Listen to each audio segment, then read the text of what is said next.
خواسته است تا با توجه به نیاز شدید به این گونه داوطلبان در بخش امداد و فعالیت‌های صحی داوطلب شوند. وزارت صحت از جوانان ما خواسته است تا نام خود را ثبت کنند و بیشتر جوانانی که پاسخ مثبت داده‌اند از ابتدای جنگ تاکنون مشغول کار هستند. شمار کشته شدگان ناشی از حملات اسرائیل بر غزه تا روز دوشنبه به بیش از 8300 نفر رسیده بود که خبرگزاری رویترز تعداد دقیق این تلفات را تایید یا رد نمی‌کند.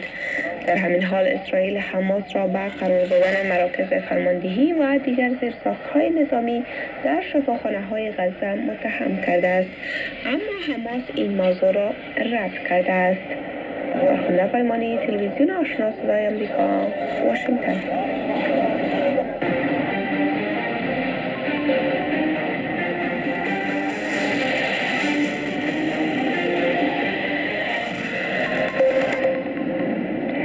همزمان با ادامه روند اخراج افغان‌های فاقد اسناد قانونی از پاکستان، سازمان گزارشگران بدون مرز می‌گوید که بیش از 200 خبرنگار در معرض خطر اخراج اجباری از پاکستان قرار دارند.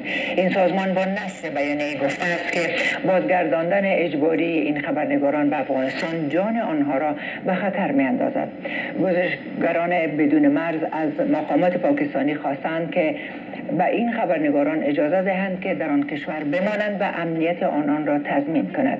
سازمان خبرنگاران بدون مرز که با شمار از خبرنگاران افغان در پاکستان صحبت کرده گفته است که از زمان تصمیم حکومت این کشور مبنی بر اخراج مهاجرین غیرقانونی، خشونت علیه خبرنگاران افزایش یافته و توسط افسران پلیس پاکستان مورد آزار و اذیت، اخاذی و بازداشت خودسرانه قرار گرفتند. برای جزئیات در مورد وضعیت امروز مهاجرین افغان در مرز میان افغانستان و پاکستان، همکار مسکا صافی را از شهر پشاور در برنامه با خود دارم. مسکا جان سلام، خودت امروز به ترخم رفته بودی، وضعیت مهاجرین چه قسم بوده اونجا؟